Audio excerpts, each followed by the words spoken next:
So preparations for the Queen's state funeral are already underway. Joining us now is our Home Affairs and Security editor, Mark White, who is at Buckingham Palace.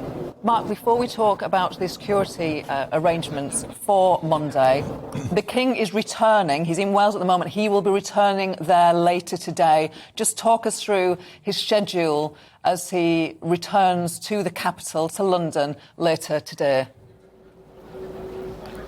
Yeah, it's another busy day for King Charles. Of course, yesterday was that day of reflection, the only real opportunity he had at least to have some time to himself in his country retreat in Gloucestershire, Highgrove House, although he was still conducting business as the monarch. But of course, today in Wales, in Cardiff at the moment, later on he will fly back to London and then this evening will take part in more ceremonial. This time he will join his brothers and his sister as they stand vigil by the coffin of Her Majesty in Westminster Hall. That is something, of course, that they did before in Edinburgh at St Giles Cathedral. They will repeat that process, that solemn process, again this evening as that vigil takes place. Now, we're not sure whether the public who've been filing past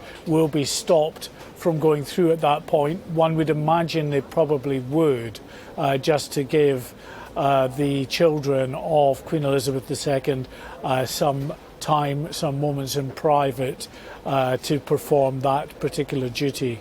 And as I say, that's it. Then tomorrow, a similar process is going to take place, another vigil by the coffin of Her Majesty, this time by the Queen's grandchildren, including, of course, Prince William and Prince Harry. Prince Harry, now we're told, allowed to wear his military uniform for that vigil. And Mark, with your security contacts, of course, we're just understanding that the Met Police is saying this is the largest single policing event ever undertaken by the Met, but actually a national policing operation, they've called it.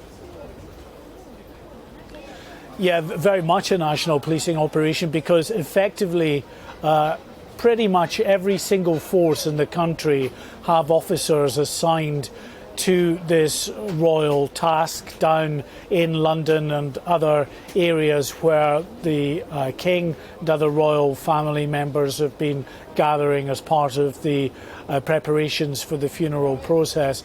It's the biggest operation they have held so far. The Monday funeral will be the biggest single-day operation the Met has ever conducted, bigger than anything that happened during the 2012 Olympics or indeed the Platinum Jubilee celebrations last year.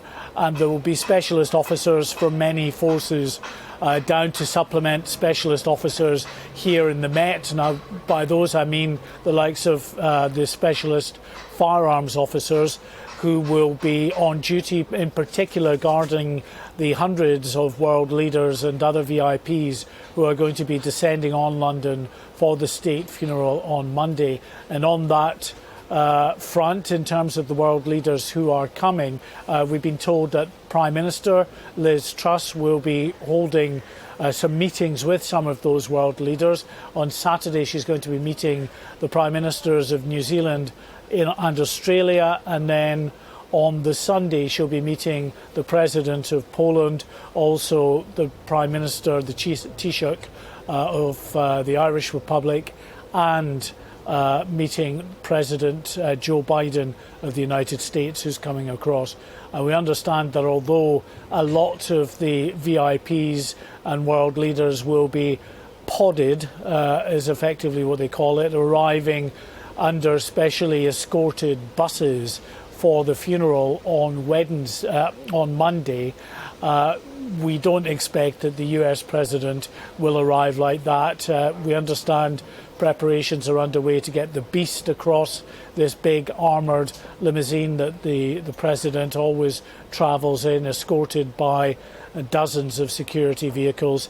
And that's because, of course, the US Secret Service would never cede control of the security of the president to a third party. They want a secure bubble around him, and they will do that regardless of the occasion and what other world leaders are doing. So everyone else, we understand, will be coming to the Abbey under the special arrangements, the podding arrangements in these buses which will have armed police guards, but the President of the United States coming by his own motorcade.